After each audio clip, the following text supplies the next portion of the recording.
Everyone, कैसे हैं आप सब लोग। आज हम हमारे साइंस पोर्शन का, हमारे बायो पोर्शन का लास्ट टॉपिक का एमसीक्यू डिस्कस करने वाले हैं, that is transportation of food and minerals in plants. ठीक है, इससे पहले हम फिज़िक्स का कर चुके हैं, केमिस्ट्री कर चुके हैं।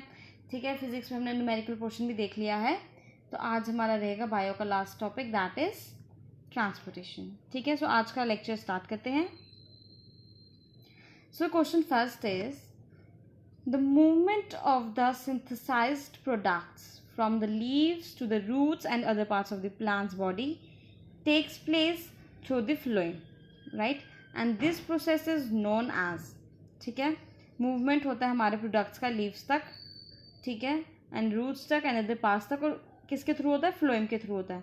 और इस प्रोसेस को, मूवमेंट ऑफ फूड को, ठीक है, इस प्रोसेस को क्या बोलते हैं? ट्रांसलोकेशन, ट्रांसपायरेशन, ट्रांसपोर्टेशन और excretion. So you can mark your answer. So the movement of the synthesized products from the leaves to the roots and other parts of the plant's body takes place through the phloem, and this process is known as translocation. Option A, इसको हम क्या बोलते हैं? Translocation. ठीक है, next is the process of diffusion of solvent particles from the region of less solute concentration to a region of high solute concentration through semi-permeable membrane is known as, ठीक है, इसमें क्या होता है? ये एक डिफ्यूजन का प्रोसेस है। इसमें सॉल्वेंट पार्टिकल्स क्या होंगे? लेस सोल्यूट से जाएंगे हमारे region of high solute concentration में थ्रू सेमी परमेबल मेम्ब्रेन। ठीक है, इस प्रोसेस को हम क्या बोलेंगे? डिफ्यूजन, ऑस्मोसिस, ट्रांसलोकेशन और transpiration. So you can mark your answer. So the right answer is osmosis. Osmosis क्या होता है? ये डिफ्यूजन का ही टाइप होता है।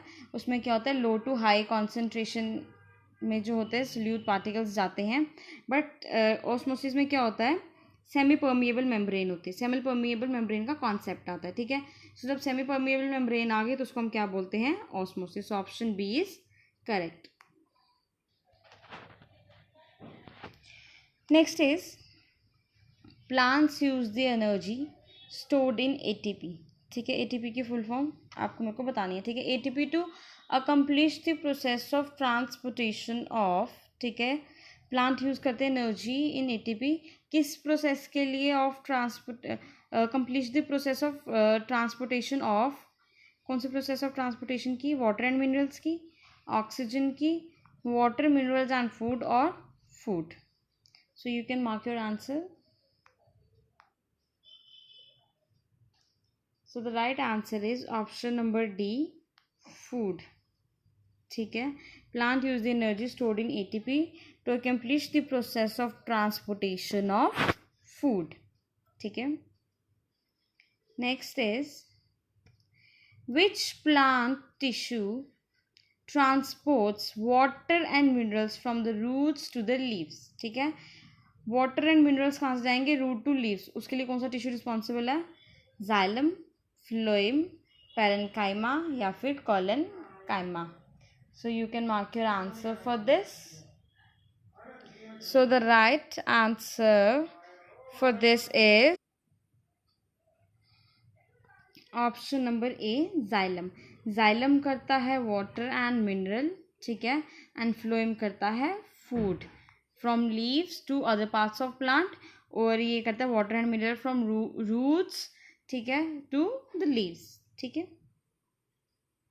next is transpiration is regulated by the movement of, जो transpiration है, it's regulated by the movement of parenchyma cells, guard cells, epithelial cells या फिर none of the above।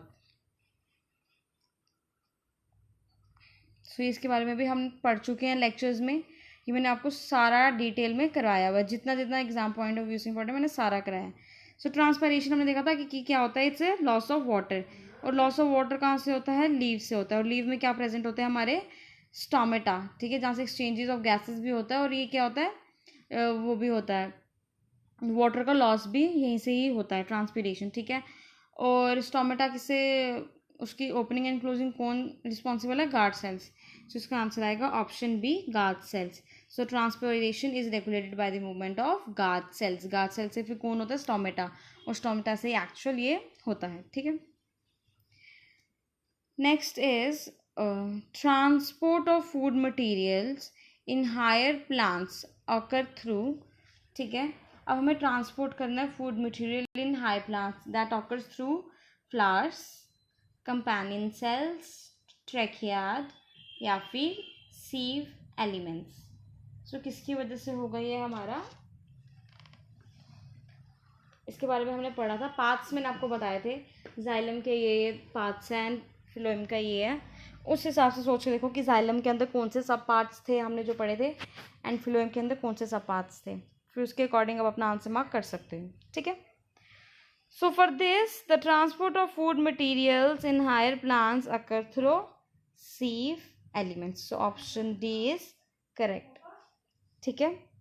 Next is major loss of water in transpiration occurs through. So your options are cuticle, bark, hydatodes या stomata.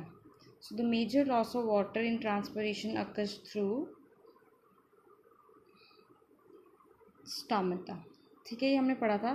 देखो stomata ही है ना, जिसकी वजह से क्या होता है, गैसेस का एक्सचेंज होता है, और जो वाटर का, जो लीव्स में से जो होता है ना वाटर का लॉस हो रहा, ठीक है, जो लॉस होता है वाटर फ्रॉम लीव्स, वो किसके थ्रू ही होता है, स्टोमेटा के थ्रू ही होता है, ठीक है। Next one is which of the following forces is responsible for raising water up to 100 metre tall plants. ठीक है, हमने देखा था कि बहुत सारे, हमने 2-3 आई थिंक फैक्टर्स पढ़े हैं, ठीक है, that are responsible for raising water, ठीक है, जिसमें से हमने रूट प्रेशर वगैरह ये सारी चीज़ें पढ़ी हैं, ठीक है।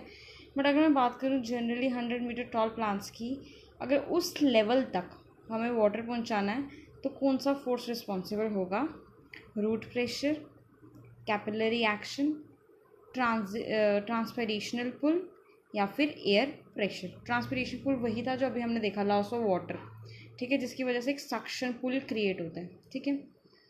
So the force which is responsible for raising water up to 100 metre tall plants is transpirational pull. एक तो हमने रूट प्रेशर भी पढ़ा था कि जहाँ से रूट जो है प्रेशर लगा रही है तो वाटर क्या है, ऊपर ऊपर जा रहा है, ठीक है।